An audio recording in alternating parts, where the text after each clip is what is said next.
Nuestro oído puede detectar un rango limitado de frecuencias de las ondas sonoras, y ese rango de operación está determinado por cualidades biofísicas y neurales de las distintas porciones del oído. En este video vamos a revisar de qué modo la impedancia del oído medio determina el rango de operación del oído. El campo auditivo está formado por el conjunto de ondas sonoras que pueden ser percibidas como sonidos. Está limitado por un rango de niveles de presión sonora, que se expresan en decibeles SPL, y por un rango de frecuencias audibles, que van desde los 20 Hz hasta los 20.000 Hz, y por lo tanto a este rango lo llamamos sonido. Toda onda sonora que tenga una frecuencia mayor a los 20 kHz se denomina ultrasonido, y toda onda sonora que tenga una frecuencia más baja que los 20 Hz se llama infrasonido. Este gráfico, que se llama diagrama de Begel, muestra el umbral auditivo humano para las distintas frecuencias. Se ve en esta curva que la sensibilidad del oído es distinta para las distintas frecuencias. Nuestro oído tiene umbrales más bajos para las frecuencias medias, alrededor de los 3000 Hz, y esos umbrales se hacen más altos a medida que nos acercamos a los límites del rango audible. Es decir, el oído humano escucha mejor alrededor de los 3000 Hz, y esa eficiencia del oído es menor para las frecuencias muy bajas o muy altas. Una parte de la explicación para estas diferencias se debe a las propiedades físicas que determinan la transmisión de las ondas sonoras en el oído medio, específicamente a la impedancia del sistema. Y comprender esto es importante porque las alteraciones de estas propiedades físicas determinan patrones audiométricos específicos para las hipoacusias conductivas. La impedancia es el conjunto de oposiciones que un medio de propagación le opone a la propagación de las ondas sonoras. Está representada por la relación que existe entre la presión acústica que se aplica a un medio y la velocidad que adquieren las partículas que oscilan. Es decir, que conceptualmente expresa la relación que existe entre el factor perturbador, que es la presión acústica, y la magnitud de la perturbación que se consigue, es decir, cuánta velocidad le puedo imprimir a las partículas que están vibrando.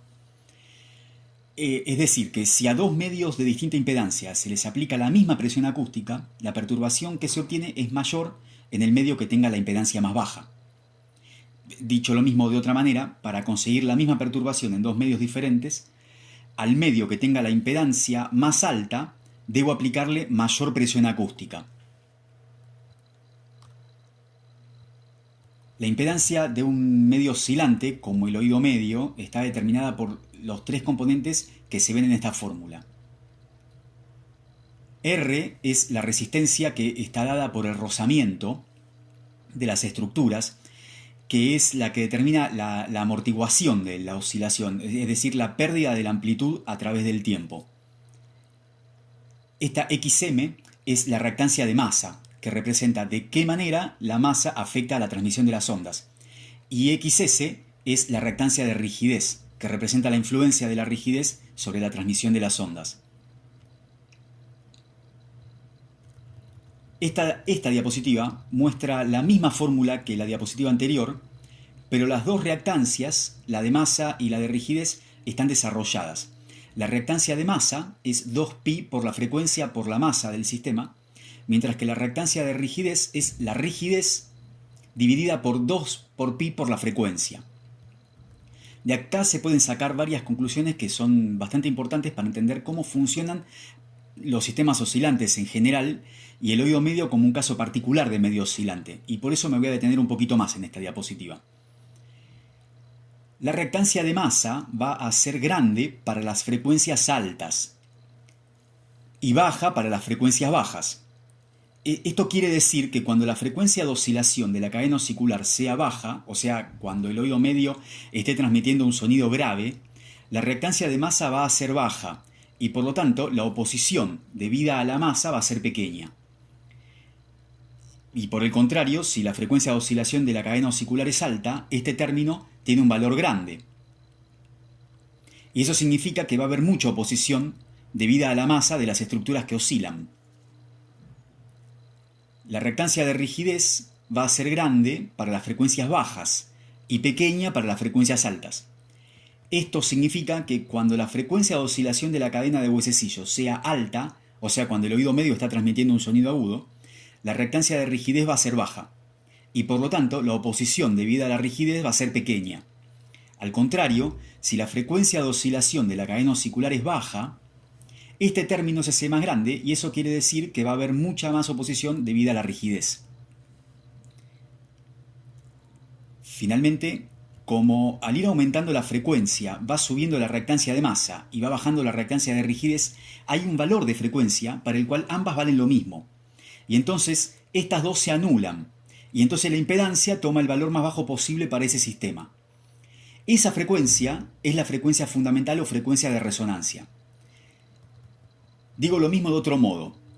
Supongamos que a través del oído medio está pasando una onda sonora de baja frecuencia. Eso significa que la cadena osicular está oscilando a baja frecuencia, o sea que está transmitiendo un sonido grave. En ese caso, la reactancia de masa va a ser baja y la reactancia de rigidez va a ser alta. Por lo tanto, cuando pasa un sonido grave, la mayor parte de la oposición se va a deber a la rigidez. Al contrario, supongamos que a través del oído medio está pasando una onda de alta frecuencia, o sea que se está transmitiendo un sonido agudo. En ese caso, la reactancia de masa va a ser alta y la reactancia de rigidez va a ser baja. Por lo tanto, cuando pasa un sonido agudo, la mayor parte de la oposición se va a deber a la masa. Es decir, que como la reactancia de masa es mayor a frecuencias altas y la reactancia de rigidez es mayor a frecuencias bajas, la masa de las estructuras oscilantes afecta el pasaje de los sonidos agudos y la rigidez de la cadena afecta el pasaje de los sonidos graves. Voy a repetir esto de un último modo. Cuanto más alta sea la masa, peor se transmiten los agudos. Y cuanto más alta sea la rigidez, peor se transmiten los sonidos graves. Voy a utilizar 3 situaciones para mostrar gráficamente lo que dije en la diapositiva anterior. Tomemos como punto de partida una relación normal entre la masa y la rigidez en el oído medio. La reactancia de masa se representa en el trazado azul y vemos que se hace más grande a medida que aumenta la frecuencia. Entonces la reactancia de rigidez, que está trazada en color violeta, se hace más baja cuanto más alta es la frecuencia de la onda sonora. Vemos que hay una frecuencia para la cual las dos reactancias valen lo mismo y entonces se anulan mutuamente. En este ejemplo, esa frecuencia, que es la frecuencia de resonancia, está cercana a los 3000 Hz. Esta última curva es la curva de impedancia, trazada aquí en verde, que se obtiene al utilizar esta fórmula para cada una de las frecuencias. Vemos que la impedancia del sistema es distinta para las distintas frecuencias y que tiene un valor mínimo que se obtiene para la frecuencia en la cual ambas reactancias valen lo mismo, o sea, para la frecuencia de resonancia.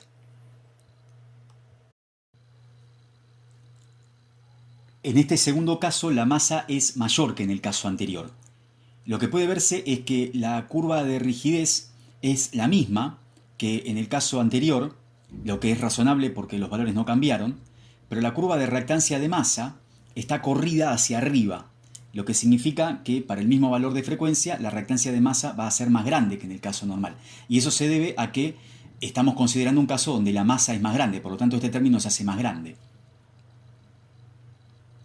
Por lo tanto, la participación de la masa en la impedancia va a ser mayor que antes y va a cruzarse la curva, ambas curvas, las curvas de ambas reactancias, van a cruzarse en un valor más bajo de frecuencia.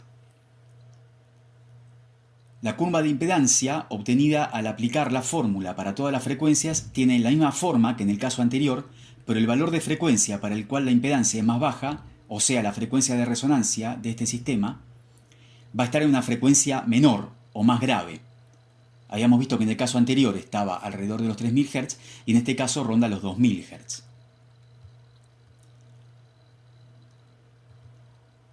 En este tercer caso, la rigidez es mayor que en el caso anterior. Lo que puede verse aquí es que la curva de masa es la misma que en el primer caso, pero la curva de rigidez está corrida hacia arriba, lo que significa que para el mismo valor de frecuencia la reactancia de rigidez va a ser más grande que en el caso normal. Por lo tanto, la participación de la rigidez en la impedancia va a ser más grande y va a cruzarse con la curva de masa en un valor de frecuencia más alto que lo normal.